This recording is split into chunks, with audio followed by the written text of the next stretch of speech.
Welcome, welcome.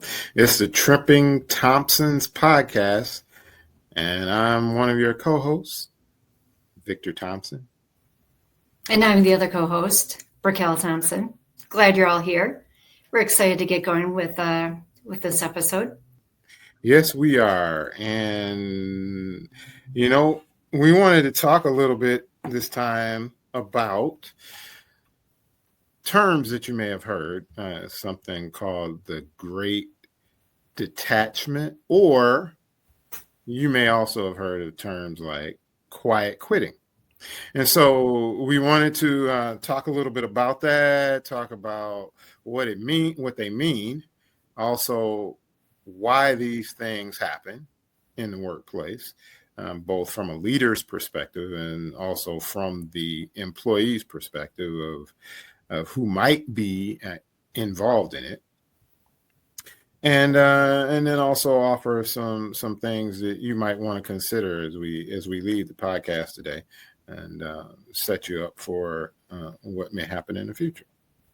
So people have heard about the term quiet quitting, I'm sure, or at least some people have. And there's a new term that's also started to emerge called the Great Detachment. And they're pretty much the same. Except, I will say that the Great Detachment may be a broader definition of what you experience in quiet quitting. So when we talk about quiet quitting, we're referring to people staying in their jobs, but doing the bare minimum is really required to do that job. So in other words, they don't go above and beyond. They don't take on additional responsibilities. They don't ask for, hey, I want to help improve this, or I want to help improve that. But instead, they kind of just go along to get along is another way to think about it.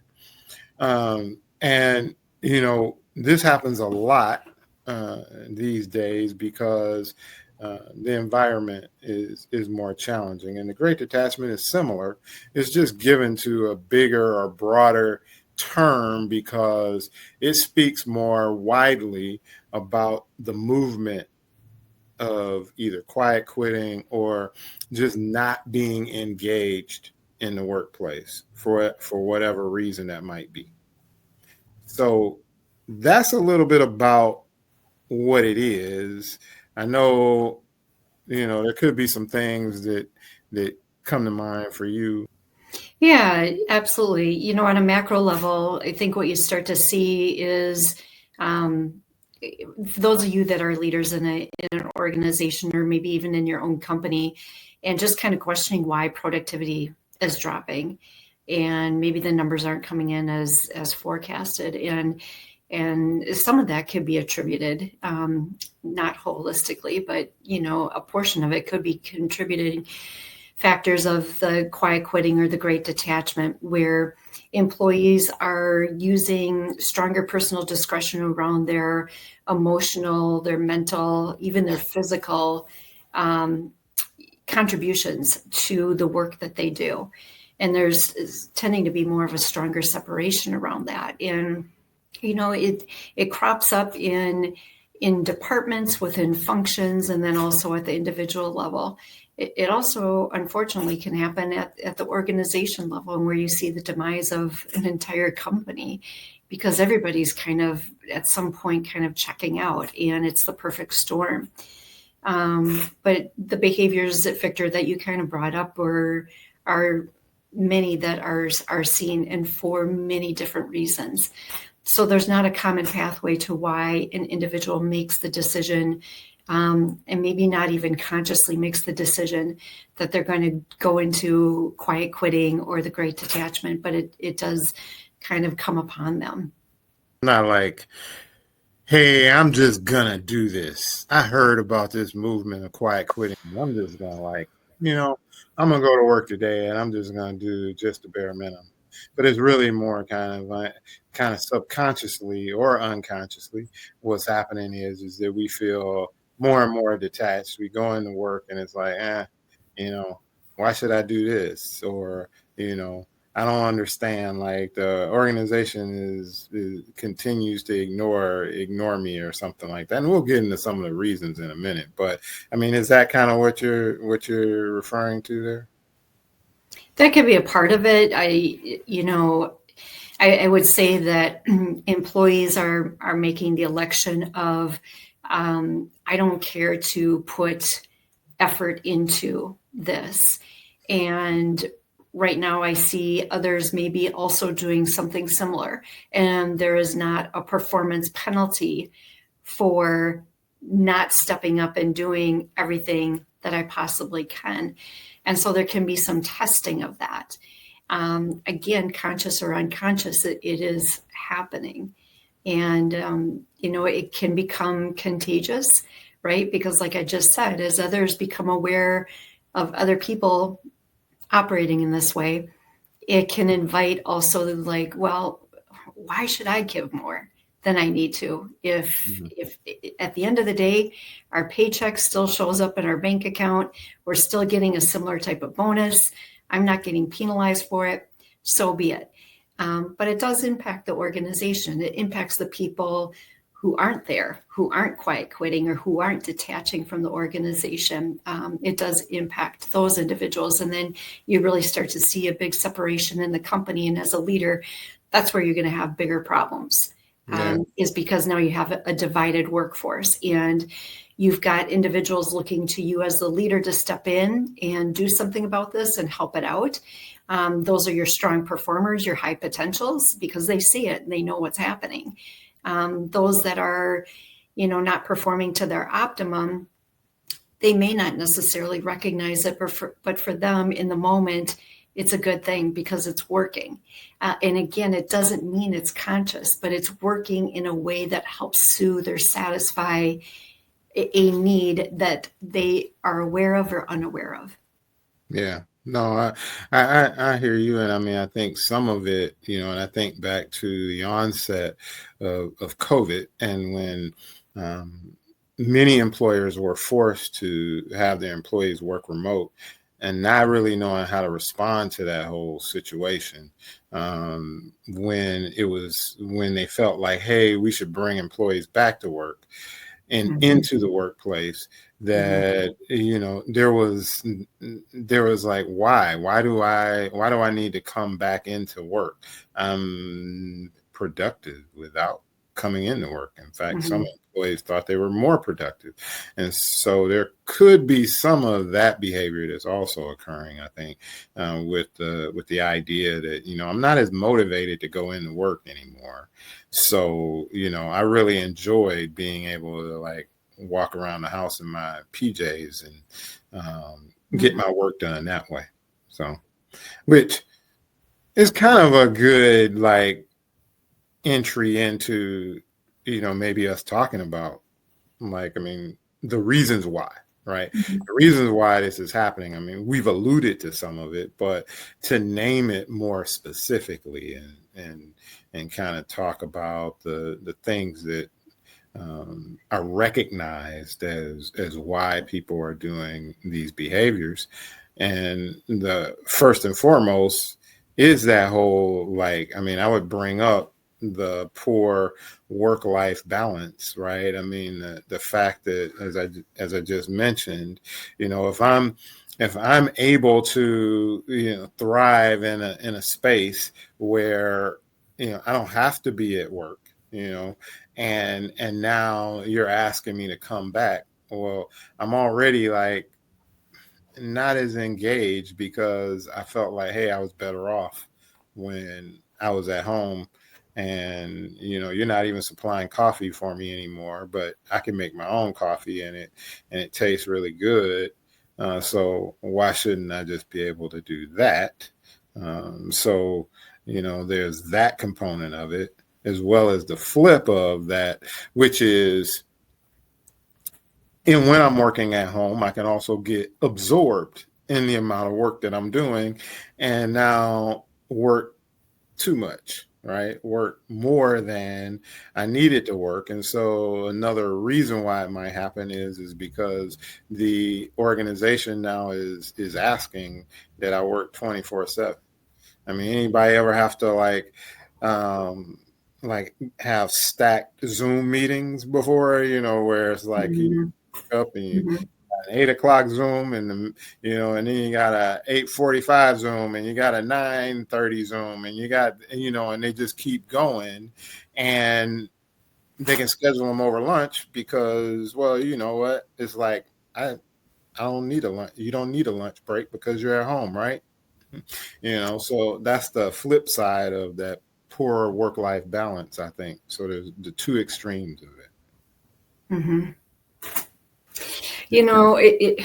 It's an interesting concept when we talk about work-life balance, and this is a thing that I talk to my team about all the time. Is that, and this isn't directed at you, right? But it's something that I challenge frequently. Is that this notion of balance, and that there is no balance. And what I communicate is it's about boundaries. Do you have healthy boundaries between your personal life and your work life that you feel satisfied and fulfilled, and that you're not over compromising in one area over the other, and able to achieve the things that you want to be able to achieve?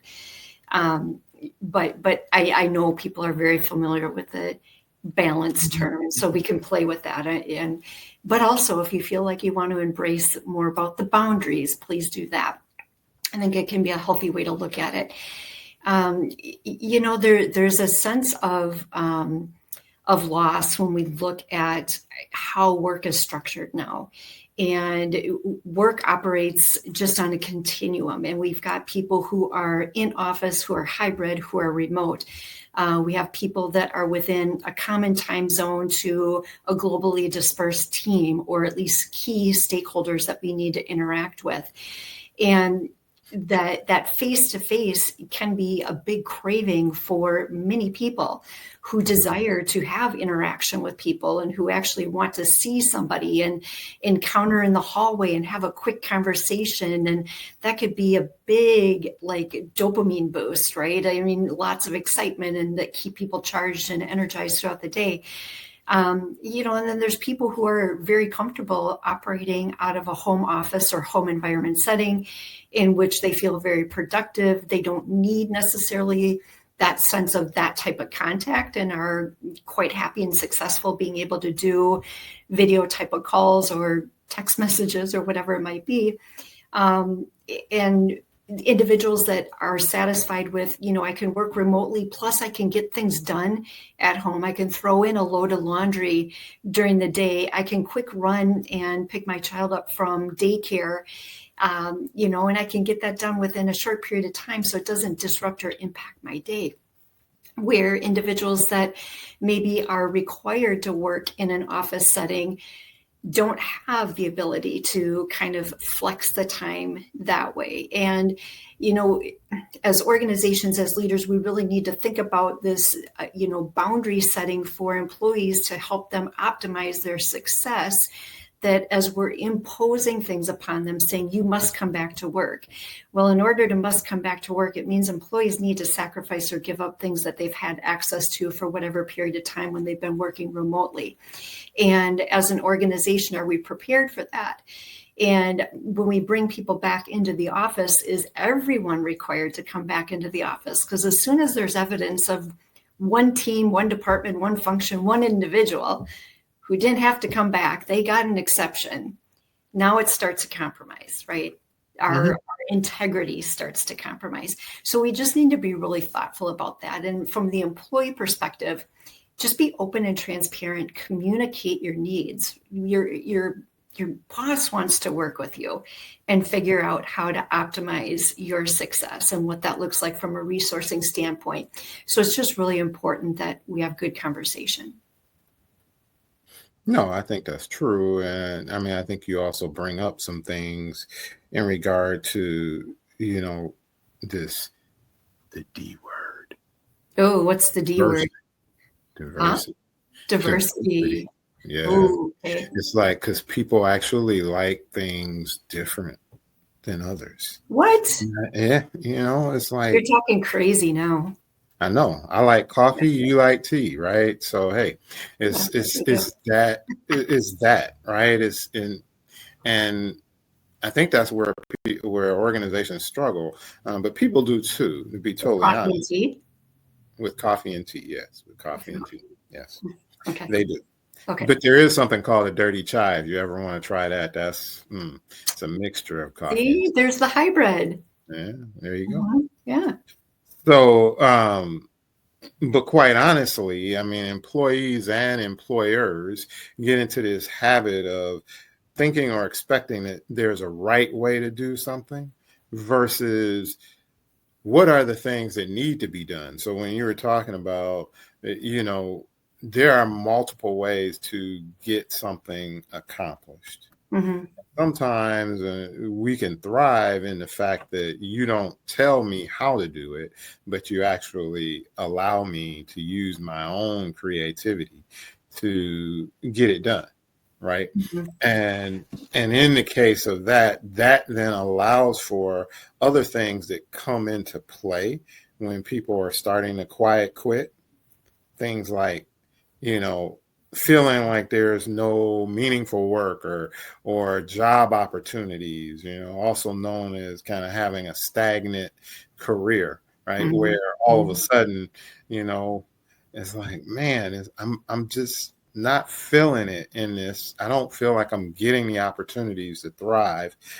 And that can lead to burnout, right? It can lead to the fact that it's like there's exhaustion from just, not having, any diversity, right? Not having any creativity opportunities, not having any actual connection opportunities, regardless of how I like to connect, right? Some people connect in many different ways. And so that can mean a lot to people. And then on top of it, not feeling like you get recognized when you do something meaningful, right? They're Mm-hmm. all different things, but they all are connected in a way because they oftentimes, I believe, build on each other. So when we talk about quiet quitting, it may not just be one thing. It may start as, the work environment isn't quite what I really desire it to be. Is there a way for me to have more opportunity to do stuff on my own? But then when I start to do things on my own, I'm told that, hey, you know what, you got to do it this way, right? And then before you know it, it's like I'm not being recognized for the unique opportunities that I'm bringing forward. And when you start combining them, it wears on you, and you just gradually, I think, evolve into this state where you are only doing what you need to do in order to get by on a regular basis, get the paycheck, and then go home. Yeah, I think burnout also could be experienced in the way that um, work becomes this mounting burden, and there is no relief in sight. And I've been in situations where, I can think of 3 clear examples where product recall occurs. And guess what teams are probably going to be camping out at the office for weeks, if not months on end, in order to do corrective actions around that. When there is financial disarray within the organization, the finance team is now going to be extensive hours, if not working weekends and whatever that might look like.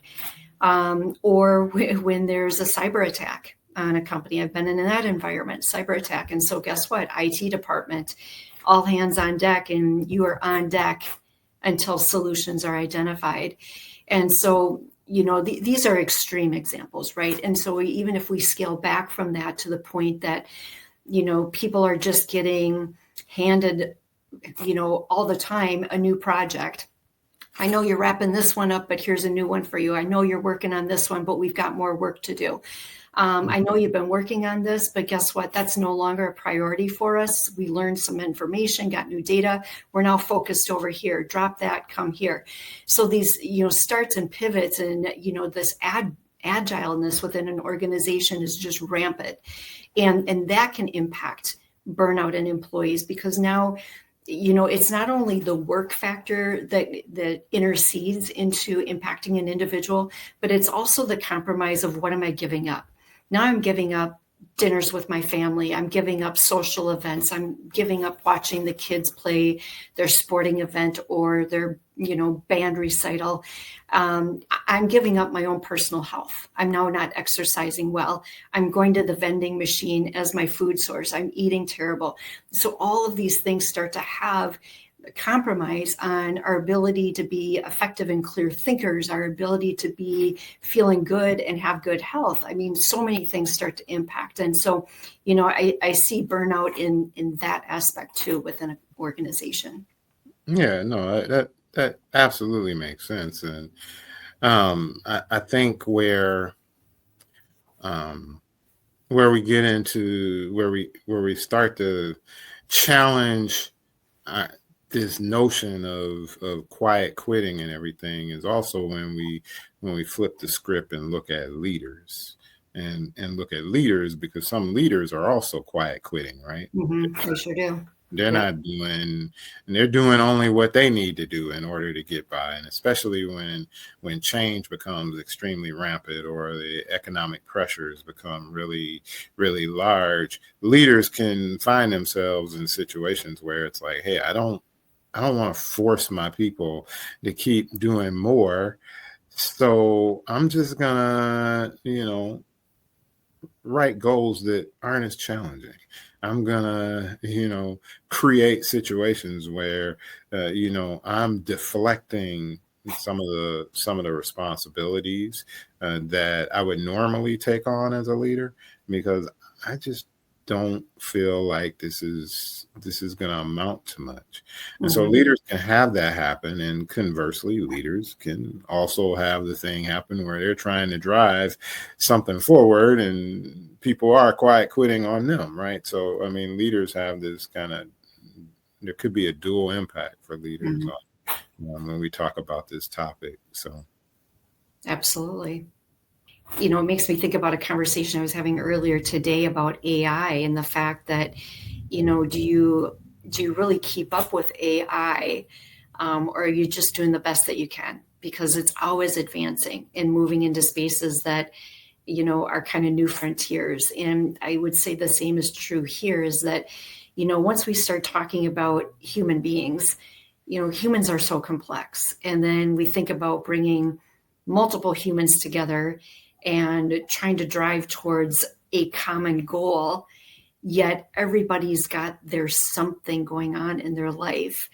Um, oh, wow. I think about how do you summarize this? I don't know if you do, but I would say there's a couple other things that, you brought forward some of the whys behind it and, or root causes. And there's a couple others that I think would want to add into this too, that are probably a little bit more connected to like the Great Detachment definition of this. And one is just the lack of purpose that employees are feeling. And where that lack of purpose is separating is from the mission and the values within an organization.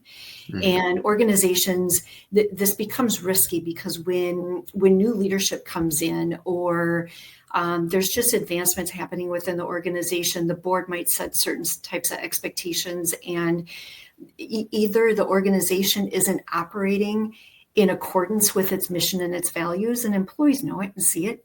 And so then it's like, why should we buy into it? Why should I believe this? And so what are we really here doing anyway? Or when organizations go through change and then, decide to redefine some of these things, which is great. Don't get me wrong. I think that's really good because you should always be contemporary with your messaging. But it might take time for employees to buy into it and move towards what is that new mission and what's that new vision, and Mhm. as well as the values, right? And so there can be some of that going on. And so as leaders, just pay attention, because if you see some separation happening and people, starting to detach, there could be some connection there. The other one I think about, you were talking about the ineffectiveness of leaders, and I just want to concur with that Another area that leaders, you said, were getting impacted by this as well. They're not immune to quiet quitting. And that's absolutely true.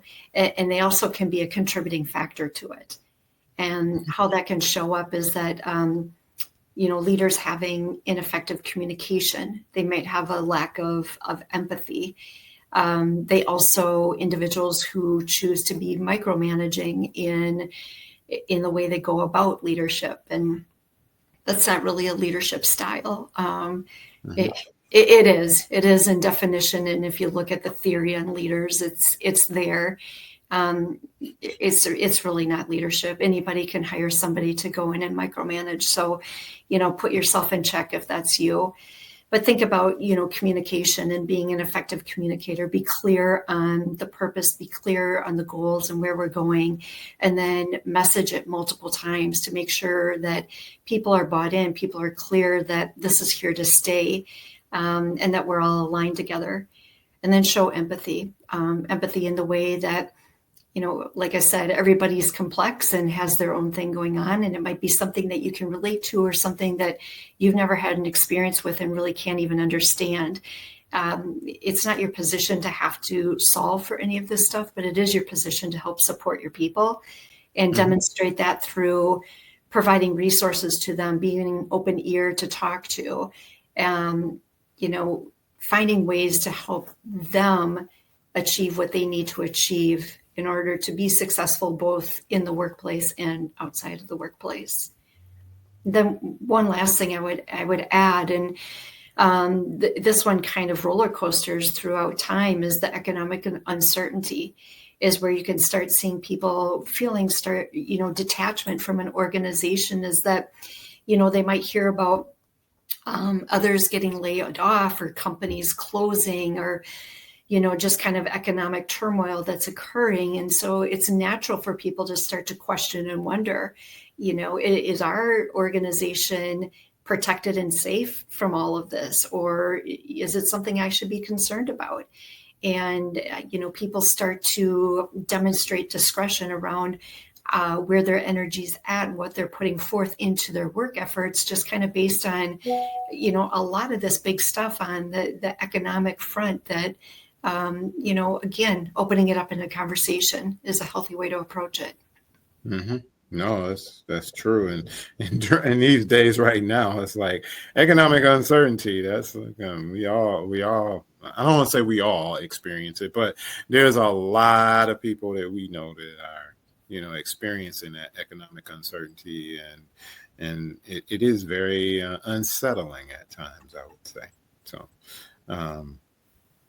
I mean, I really want to make sure, that people have get an opportunity to think about this and take away something meaningful for themselves. And the number one thing that I hope that came up is if you weren't aware, that you now have some greater awareness of this topic, maybe even a recognition of if you fall into this camp, either from the side of being, possibly kind of being quiet quitting, or maybe dealing with it in your team or workplace or something like that.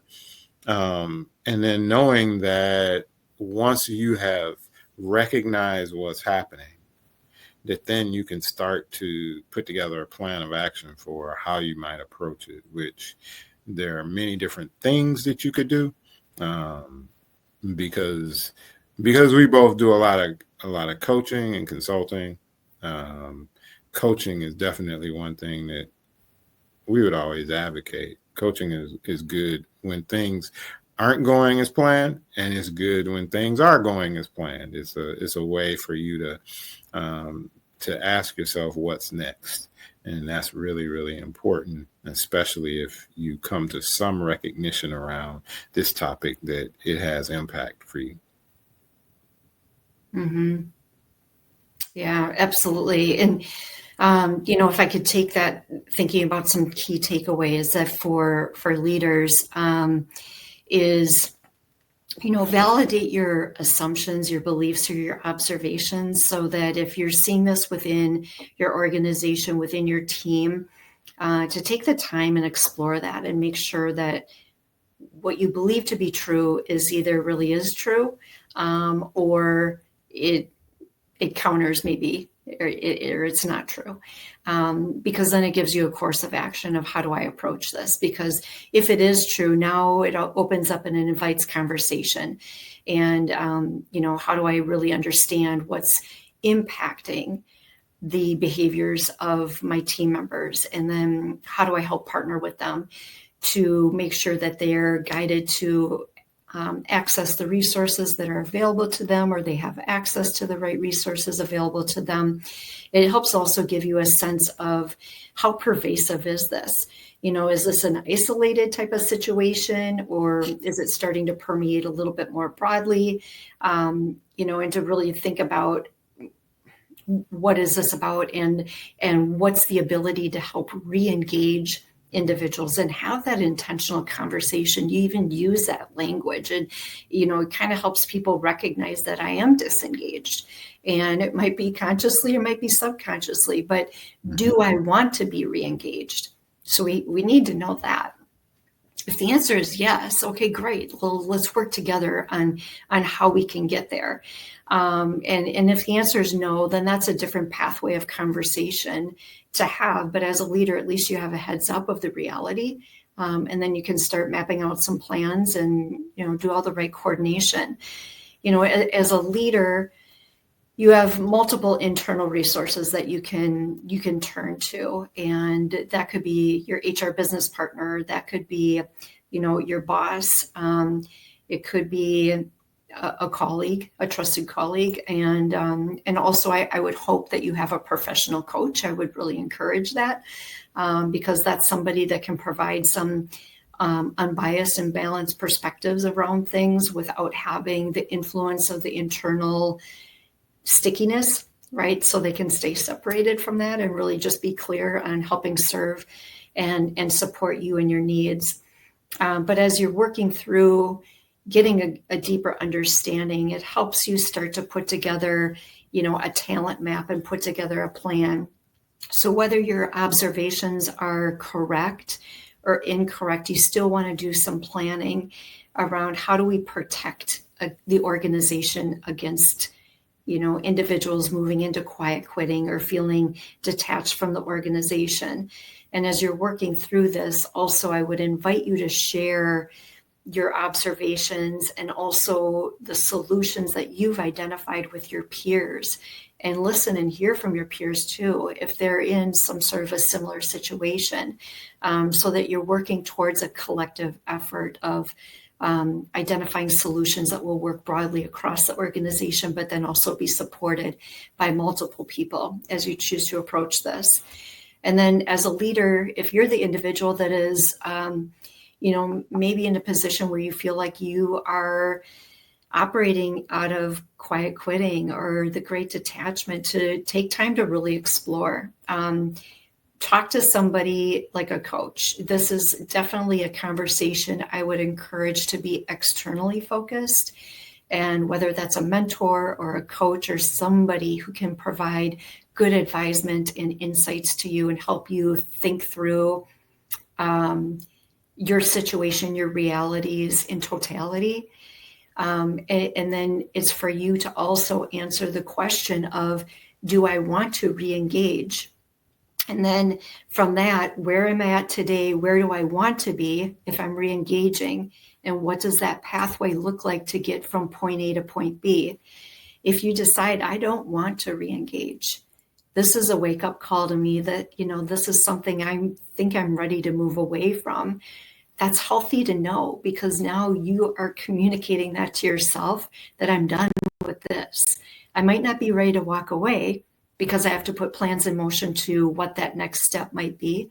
But it's good to even just acknowledge it, speak it out, even share it with somebody, so that now you can start putting in the right energy and effort towards, what is my exit strategy? What am I exiting to? What do I need to have in place before I move away from this organization or this role and move towards something new. Just to kind of tie together those pieces of what you were saying, I think that if you heard something that resonates with you and you say, hey, you know what, I should think about this a little more deeply, feel free to reach out via comments or contact us or whatever you feel comfortable with, so that you can continue on your journey. After all, we're the Trippin Thompsons, and by that we mean taking the trip or the journey to try to find your pathways to success. Anything you want to add before we wrap everything up?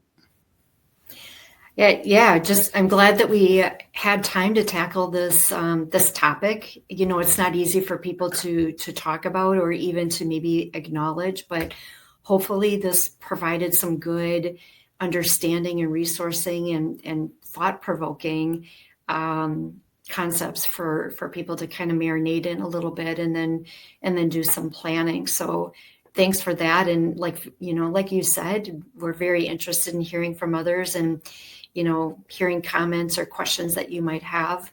But I think that as we're rounding out this time together, it'd be great to cue up the outro music and let's go ahead and close this one down. What do you say? All right, here we go.